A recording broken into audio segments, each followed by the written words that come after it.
Shalom, apa kabar semuanya? Bertemu kembali dengan saya, dengan Pak Yevita Nduru. Nah, hari ini saya akan menyampaikan materi pelajaran pendidikan agama Kristen, khususnya untuk kelas 6. Bukunya seperti begini. Nah, hari ini saya akan menyampaikan materi pelajaran 3 dengan judul Bernyanyilah dengan roh dan akal budimu. Sekali lagi, pelajaran 3 dengan judul Bernyanyilah dengan roh dan akal budi. Nah, untuk pembelajaran ini yang menjadi bacaan Alkitabnya diambil dari surat 1 Korintus pasal 1. Maaf, sekali lagi, surat 1 Korintus pasal 14 ayat 15b sampai ayatnya yang ke-19. Nah, sebelum kita masuk dalam pelajaran ini, mari kita terlebih dahulu berdoa. Saya meminta anak-anak yang di rumah juga mengikuti doa. Anak-anak bisa tutup mata, kita berdoa bersama. Kita berdoa. Kami mengucap syukur Tuhan Yesus pada saat ini kami boleh bertemu dengan anak-anak lewat online dalam pendidikan agama Kristen. Bantu kami Tuhan untuk mengerti, memahami pelajaran agama Kristen kelas 6 pelajaran 3 ini, supaya kami bisa memahami firman-Mu dan kami lebih mengerti kehendak Tuhan di dalam kehidupan kami. Terima kasih Tuhan Yesus, dalam nama-Mu kami berdoa dan mengucap syukur. Haleluya. Amin.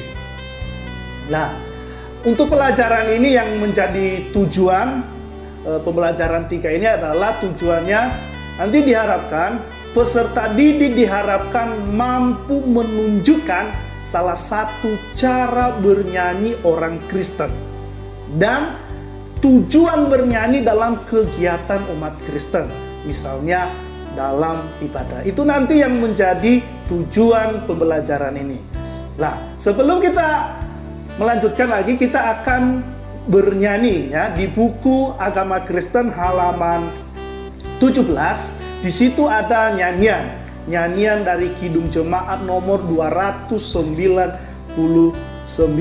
dengan judul Bersyukur kepada Tuhan. Nah, di buku ini sebenarnya kita diminta untuk anak-anak bisa bernyanyikan bersama-sama dengan berkelompok. Tapi karena ini lewat online, tentu anak-anak nanti bisa melakukan sendiri di rumah dengan teman, dengan saudara, atau dengan orang tua.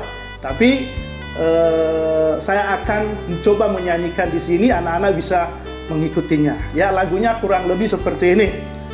Ya, bersyukur kepada Tuhan. Bersyukur kepada Tuhan.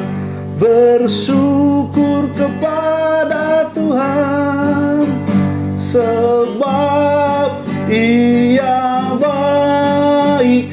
Bersyukur kepada Tuhan. Sekali lagi ya. Bersyukur kepada Tuhan. Bersyukur kepada Tuhan, sebab Ia baik. Bersyukur kepada Tuhan. Ya, lagunya seperti itu. Nah, setelah kita menyanyikan lagu ini, apa yang kamu rasakan setelah menyanyikan lagu ini? Kira-kira apa yang dirasakan? Tentu perasaan kita apa? Senang, semangat, karena ada sesuatu yang mengisi di hati kita. Ya, saya berharap anak-anak seperti itu. Menyanyi adalah kegiatan yang menyenangkan dan memberi semangat. Kalau kita bernyanyi dengan sukacita, itu akan memberi semangat bagi kita. Nah, setelah kita menyanyikan ini, ada beberapa pertanyaan yang kita akan menjawab. Ya, di dalam halaman 18 di situ ada 3 pertanyaan. Kita akan coba menjawabnya setelah menyanyikan lagu tersebut, lagu yang tadi, Bersyukur kepada Allah. Yang pertama, pertanyaannya adalah, nanti anak-anak bisa lihat di buku halaman 18. unsur atau kegiatan apa yang paling sering kamu temukan dalam ibadah orang Kristen? Nah, ini satu pertanyaan. Unsur apa yang sering ada dalam ibadah orang Kristen? Pastinya adalah apa? Nyanyian atau pujian jemaat. Kalau ada ibadah tidak ada nyanyian, sepertinya ibadah itu seperti kita tidak ibadah. Saya percaya kalau ada ibadah tapi tidak ada nyanyian, kita itu seperti kok rasanya tidak ibadah. Nah, jadi ibadah Kristen itu identik dengan namanya pujian, nyanyian untuk Tuhan. Nah, yang kedua yang menjadi pertanyaan adalah bagaimana cara orang Kristen melakukan kegiatan itu? Jawabannya adalah dengan cara bernyanyi dengan sungguh-sungguh dari dalam hati. Itu cara melakukannya. Jadi nyanyian untuk orang Kristen itu dinyanyikan bukan seperti nyanyian pada umumnya, tapi itu dinyanyikan dengan sungguh-sungguh dari dalam hati. Yang ketiga adalah pertanyaannya, mengapa orang Kristen melakukan kegiatan itu dalam setiap ibadah mereka? Mengapa orang Kristen selalu bernyanyi memuji Tuhan di dalam setiap ibadah mereka? Jawabannya ada dua yang saya sampaikan. Pertama, ya, karena nyanyian salah satu kegiatan ibadah yang di dalamnya kita dapat menunjukkan apa? Sikap syukur, memuliakan dan mengagungkan nama Tuhan. Itu. Yang kedua, kenapa melakukan nyanyian dan pujian di dalam ibadah? Yang kedua adalah dengan nyanyian kita menyatakan atau mengungkapkan iman, doa, dan harapan kita kepada Tuhan. Jadi ketika kita bernyanyi, memuji Tuhan, di situ kita sedang mengungkapkan apa? Iman kita, keyakinan kita kepada Tuhan, doa-doa kita, permohonan kita, bahkan harapan kita kepada Tuhan. Itu semuanya bisa diungkapkan dalam nyanyian dan pujian. Nah, sekarang kita akan teruskan, kita akan mendalami cerita Alkitab. Nah, untuk mendalami cerita Alkitab, maka kita akan membuka Alkitab kita. Anak-anak silakan membuka Alkitabnya. Yang ada di rumah bisa melihat dari Alkitab atau dari HP seperti ini. Ya, di dalam 1 Korintus pasal 14 ayat 15b sampai ayat 19. Anak-anak bisa membaca di rumah ya. Saya membacakan dari sini, anak-anak bisa mengikutinya. Aku akan berdoa dengan rohku, tetapi aku akan berdoa juga dengan akal budiku. Aku akan menyanyi dan memuji dengan rohku, tetapi aku akan menyanyi dan memuji juga dengan akal budiku.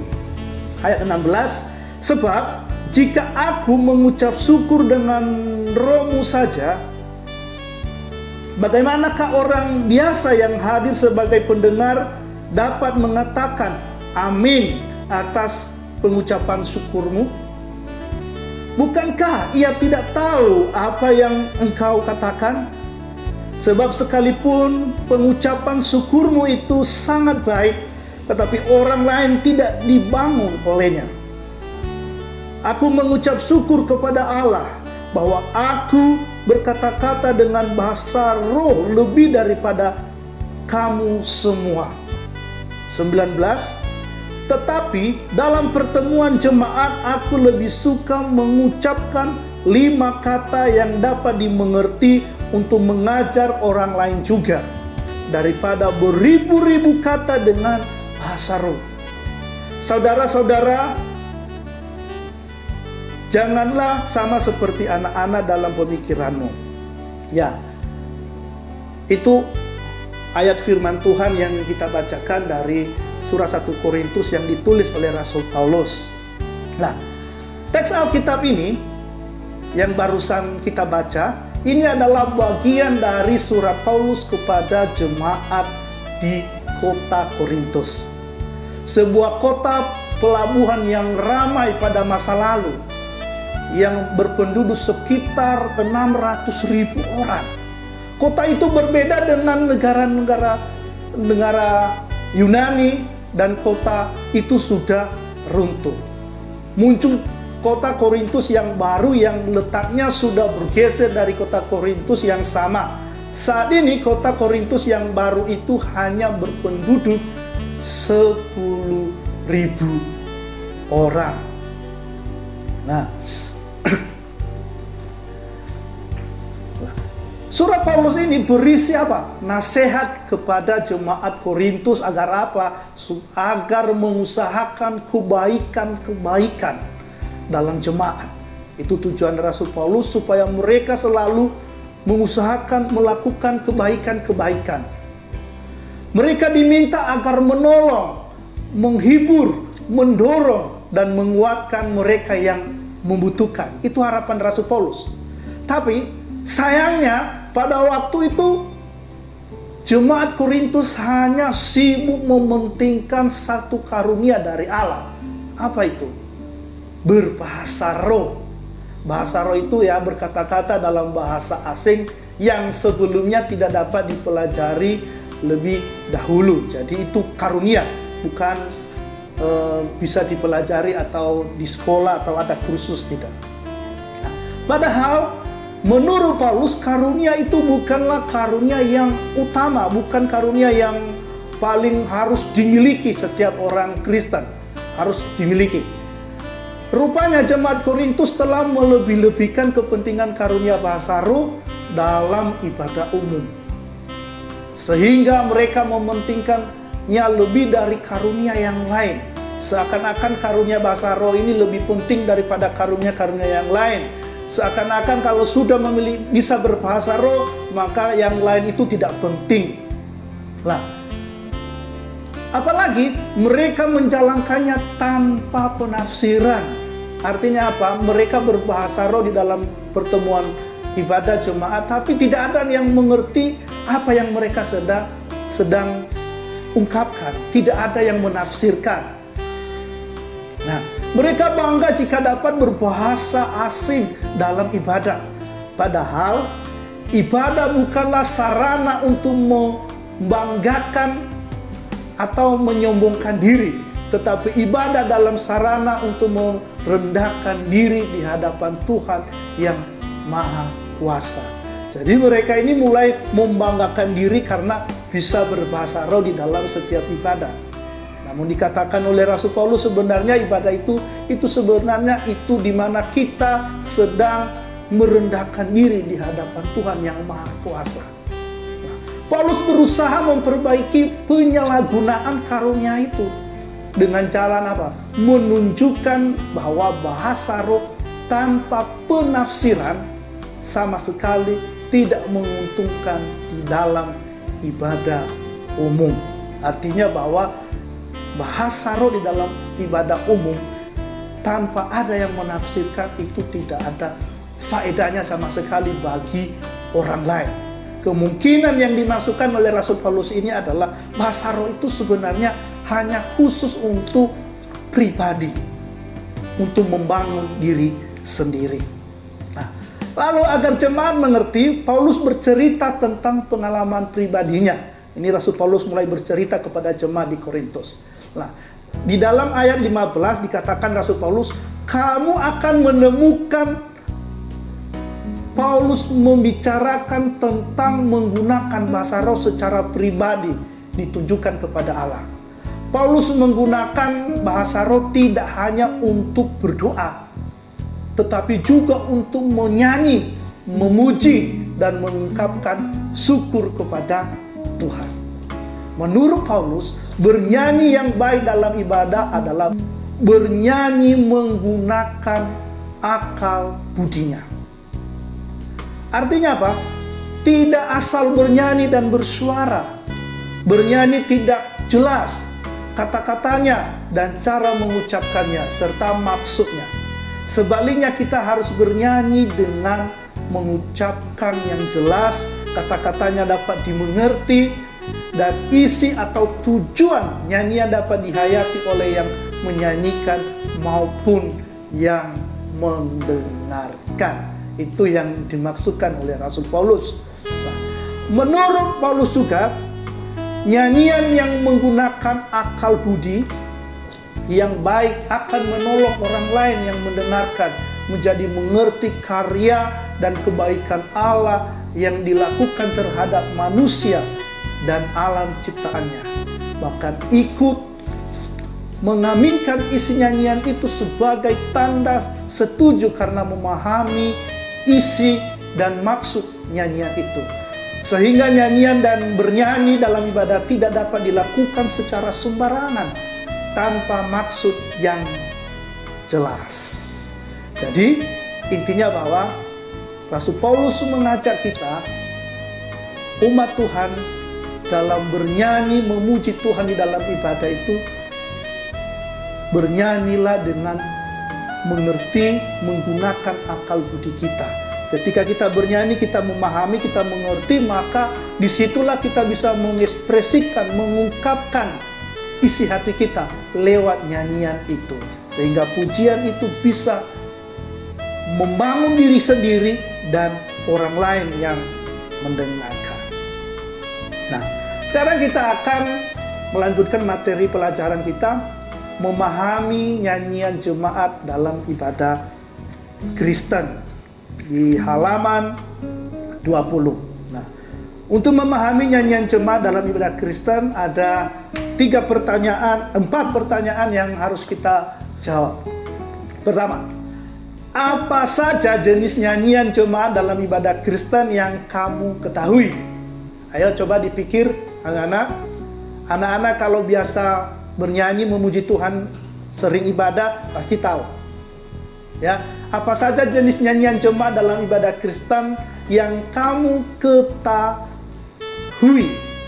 Nah, saya bantu untuk menjawab. Jenis nyanyian yang sering diungkapkan atau dinyanyikan dalam ibadah Kristen itu ada bermacam-macam, ada bervariasi. Sekarang ini orang berulang tahun akan dinaikkan nyanyian apa? Nyanyian ucapan syukur. Misalnya ada lagu Selamat Ulang Tahun. Itu versinya diubah menjadi versi orang Kristen. Ya, misalnya lagunya Selamat Ulang Tahun atau panjang umurnya, sehat badannya, seperti itu. Nah, jadi macam-macam jenis nyanyian yang dalam ibadah Kristen.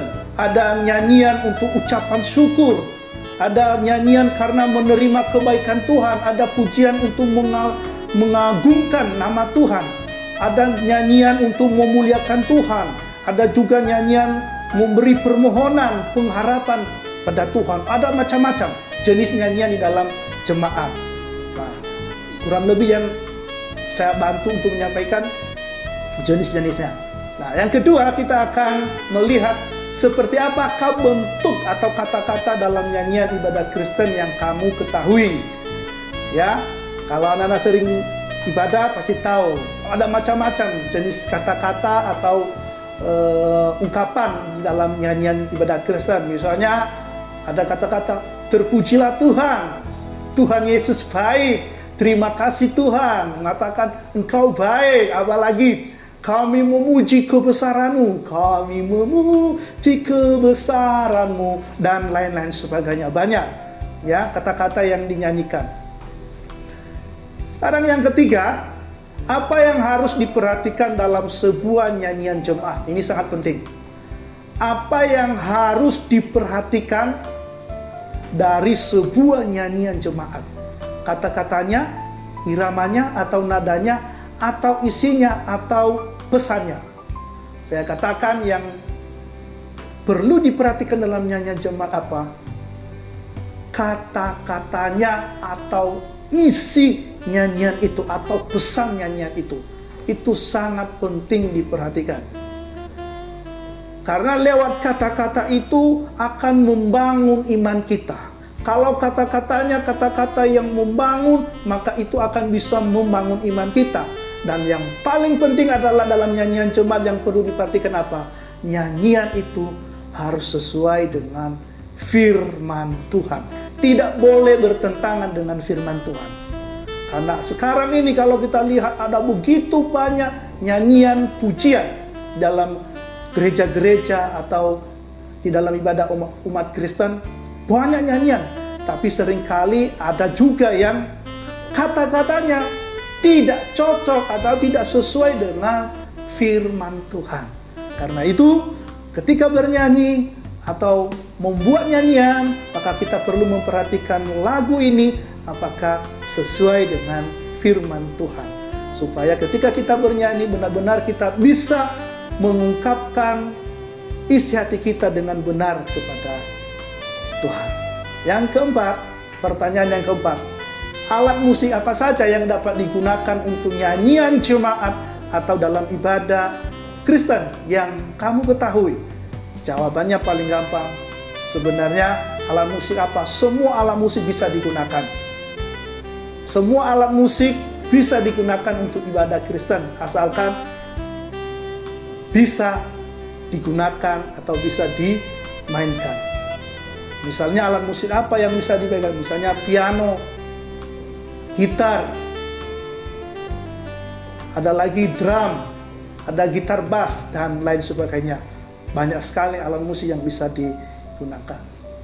Nah, kita akan melanjutkan pelajarannya, materinya kita lihat bagian pendalaman materi nyanyian jemaat. Nah, dalam ibadah Kristen terdapat beberapa jenis nyanyian. Berdasarkan iramanya, kamu akan mengetahui bahwa ada nyanyian yang dinyanyikan secara bersemangat, ya sukacita sampai kita melompat-lompat ketika memuji Tuhan. Itu. Tetapi ada juga yang lembut, bahkan syahdu, lembut, ya, sampai bernyanyi sampai mengeluarkan air mata karena terlalu menghayati, terlalu syahdu, ya. Lalu berdasarkan isi atau pesannya, ya, kamu akan menemukan ada nyanyian yang memuji Allah, tetapi ada juga yang berisi doa atau harapan. Nah, orang Kristen adalah penganut agama yang paling banyak bernyanyi dibanding dengan penganut agama manapun. Makanya jangan heran setiap ibadah orang Kristen selalu ada nyanyian. Kebiasaan ini sangat menyenangkan bagi semua orang, bagi yang mendengar, bagi yang menyanyi, dan tentu bagi Tuhan. Tetapi coba mari kita ingat-ingat, ya. Mari kita coba ingat-ingat kebiasaan kita bernyanyi. Ada yang serius dan ada yang menikmati lirik serta nada nyanyian tersebut, tetapi ada juga yang asal bernyanyi dan tidak menghayati nyanyian tersebut. Anak-anak kalau ibadah coba ingat-ingat ketika Anda bernyanyi waktu di gereja, pasti pernah mengalami bisa kita bernyanyi sungguh-sungguh, menghayati lagu tersebut, atau seringkali juga kita kadangkala hanya pendengar ketika datang di gereja karena terlalu keren suara pemimpin pujiannya, karena terlalu bagus, akhirnya kita itu cuman hanya duduk diam mendengar. Itu juga keliru. Ya. Kita perhatikan hal-hal seperti itu. Apakah kamu selalu sungguh-sungguh setiap kali mau nyanyi? Ini pertanyaan buat anak-anak. Ketika kamu datang ke gereja, apakah selalu kamu bernyanyi ketika ibadah? Anak-anak sendiri yang bisa menjawab. Pribadi kita sendiri yang bisa menjawab. Atau sering asal menyanyi saja, atau yang penting bersuara daripada tidak bernyanyi. Menyanyi dalam ibadah berarti melibatkan hati. Sekali lagi, menyanyi dalam ibadah itu melibatkan apa? Hati kita. Jadi ketika bernyanyi bukan hanya asal bersuara, mengeluarkan nyanyian, tapi itu melibatkan hati. Bukan hanya mulut yang bersuara. Tetapi apa maksudnya? Artinya kita benar-benar menghayati syair dan melodi yang kita nyanyikan. Jika nyanyian kita hanya karena ibadah atau karena takut dikatakan masa ibadah kok tidak nyanyi gitu. Ya, masa orang Kristen nggak nyanyi, hanya asal bernyanyi, asal bersuara saja. Walaupun suara kita ya kurang bagus, mungkin tidak enak didengar, atau karena ingin mendapat pujian orang yang mendengar, maka nyanyian kita tidak ada gunanya. Tidak ada gunanya. Kalau kita bernyanyi hanya mau menunjukkan suara kita bagus, itu tidak ada gunanya. Nyanyian yang dikehendaki oleh Tuhan adalah nyanyian yang berasal dari dalam hati kita. Dalam nyanyian itu ada perasaan, ada keyakinan, dan doa yang menandakan hubungan kita yang dekat dengan Tuhan. Nyanyian yang dinyanyikan dengan baik, dengan suara yang jelas, bukan berteriak, dan yang dinyanyikan dari hati akan menenteramkan hati yang menyanyikan, kita sendiri, orang lain, dan Tuhan. Intinya kalau kita bernyanyi dalam hati dengan sungguh-sungguh, maka nyanyian itu membuat hati kita tentram, dan orang lain juga enak mendengar, dan terlebih itu menyenangkan hati Tuhan. Sekarang kita akan melihat bagaimana menghayati nyanyian di umat Kristen. Nah, untuk bagian ini ada 3 kegiatan yang dapat kamu lakukan secara berkelompok dan individu atau pribadi. Itu halaman 21 di buku paket. Yang pertama di sini bernyanyi dalam kelompok, tapi karena ini bukan di sekolah, belajar di rumah, maka nanti saya minta anak-anak bisa melakukannya lewat WA, ya, dengan kelompok-kelompok temannya di sekolah atau yang dekat-dekat rumah. Yang dilakukan apa? Pilihlah sebuah nyanyian yang pernah kamu nyanyikan dalam kebaktian di gereja, ya. Lalu carilah alat musik yang dapat dimainkan untuk mengiringi nyanyian tersebut. Misalnya alat musik, ya, misalnya alat musik apa yang bisa lah, gitar bisa, alat musik apa aja, seperti yang ada di buku nanti kamu bisa baca. Itu kalian lalu bisa lakukan, kalian bisa bernyanyi bersama lewat video call WA atau Zoom atau Google Meet, bisa, terserah. Yang penting anak-anak nanti bisa melakukannya bersama-sama dengan temannya. Yang kedua adalah kamu diminta nanti untuk menuliskan sebuah syair nyanyian mengungkapkan rasa syukur kepada Tuhan atas apa? Teman dan guru yang kamu miliki. Ya, kamu membuat sebuah syair nyanyian mengungkapkan syukur kamu kepada Tuhan atas teman yang guru yang kamu miliki. Dan ingat, saat membuat itu pakailah akal budimu untuk menuliskan syair tersebut, memakai akal budi, ya. Lalu mintalah guru musik kamu yang di sekolah atau orang lain yang dapat membuat lagu atau nada-nada sehingga nyanyian tersebut dapat dinyanyikan. Lalu tuliskanlah dan ungkapkan perasaanmu tentang nyanyian ibadah setelah melewati 2 kegiatan ini. Sekarang kita melihat nomor 3 yang dilakukan adalah di halaman 22, di situ ada tabel di situ. Isilah tabel berikut secara individu. Pilihlah dari buku nyanyian yang kamu ketahui. Nah, di situ ada contoh-contoh saya bisa sampaikan.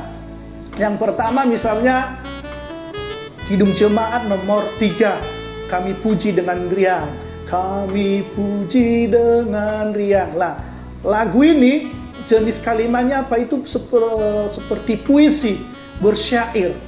Jenis lagunya apa? Jenis lagunya gembira, semangat, sukaria. Apa isi pesan daripada lagu itu? Memuji kebesaran dan kebaikan Tuhan.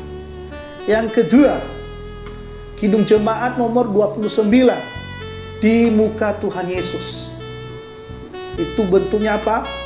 jenis kalimatnya apa? Itu bersyair. Jenis lagunya apa? Syahdu atau lembut. Apa pesan lagu tersebut? Penyesalan dan doa, kemudian pengampunan dosa. Yang ketiga, Kidung Jemaat nomor 320, syukur kami padamu. Itu bentuk kalimatnya adalah syair. Jenis lagunya lembut, syahdu. Isi pesannya ungkapan syukur, memohon pemeliharaan Tuhan. Yang keempat, Kidung Jemaat nomor 14, muliakan Tuhan Alamu. Jenis kalimatnya adalah puisi. Jenis lagu gembira atau bersemangat. Isi pesannya memuliakan Tuhan dan ucapan syukur. Yang kelima, segala puji syukur, lagu yang umum, segala puji syukur. Ya, jenis kalimatnya puisi.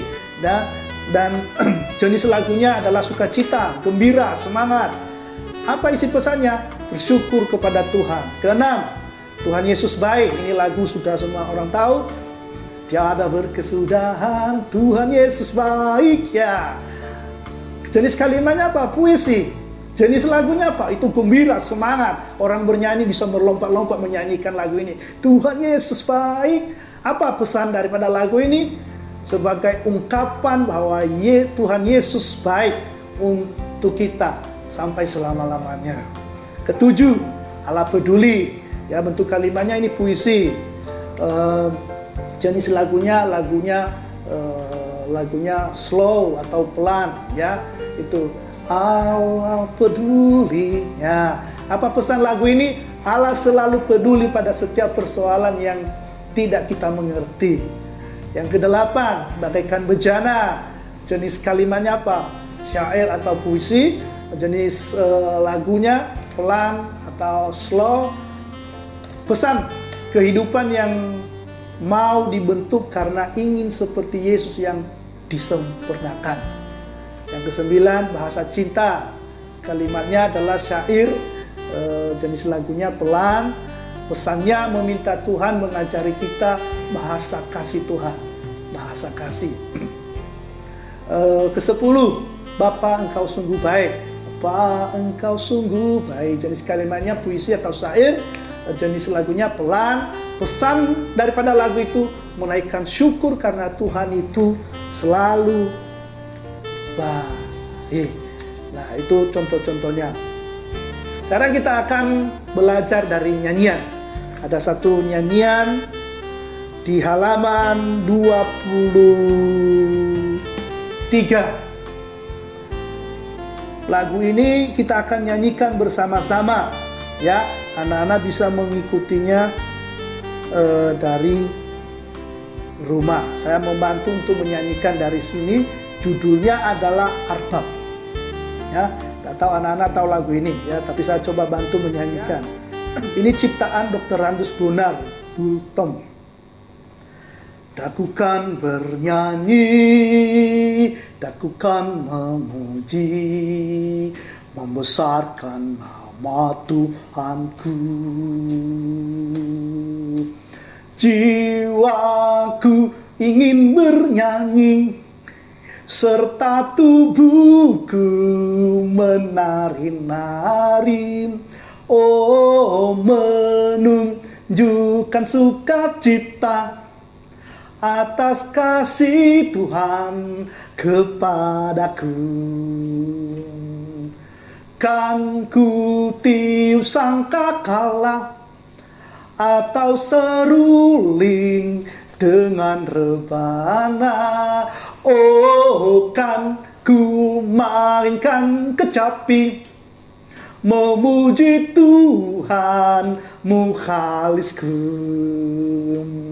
Haleluya, kan ku muji Tuhanku, kan ku nyanyikan selamanya. Gendang, ceracap atau gong serta rebab akan ku tabu membesarkan namanya. Oh, pantun, syair dan seloka akan ku cipta tak akan kubah. Oh, jadi nyanyian yang indah memuji Tuhan mukhalisku. Lagu ini sangat indah sekali. Ini kalau dinyanyikan bersaut-sautan dengan pembagian suara itu sangat bagus. Nah, setelah kita menyanyikan lagu ini, mari kita menjawab ada 3 pertanyaan setelah lagu ini. Pertanyaan yang pertama adalah, apa pesan nyanyian ini? Apa pesan nyanyian ini buat kamu dan buat saya? Pesannya pertama, bahwa tubuh kita ini, jiwa kita, roh kita, dan semua alat musik itu memuji, memuliakan nama Tuhan. Itu pesan dari lagu ini, bahwa tubuh kita ini seutuhnya, semuanya, baik itu tubuh, jiwa, roh kita, dan semua alat musik itu memuji, memuliakan Tuhan. Pesan lagu tersebut. Kedua, pertanyaan kedua, bagaimana irama lagu nyanyian ini? Pasti jawabannya dengan singkat, gembira dan bersemangat, sukaria, sukacita.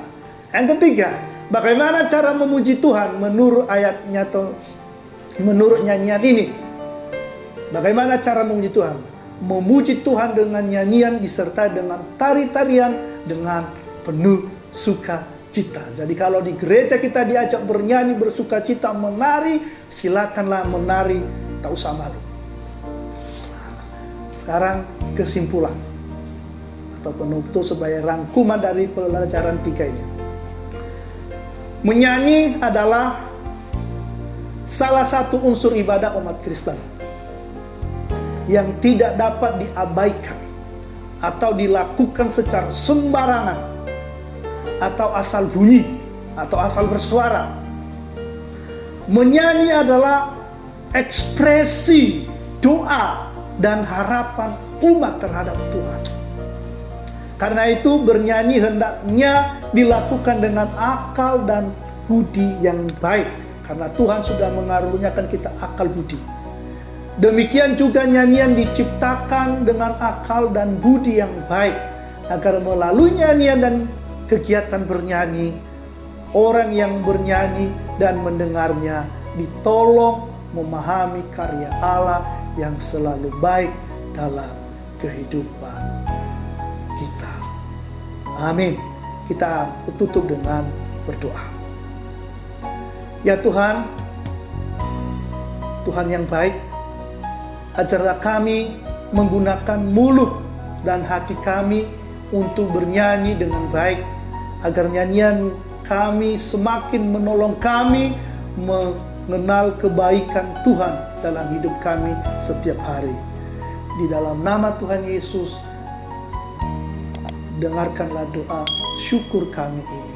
Haleluya. Amin. Terima kasih. Sampai ketemu. Tuhan Yesus memberkati.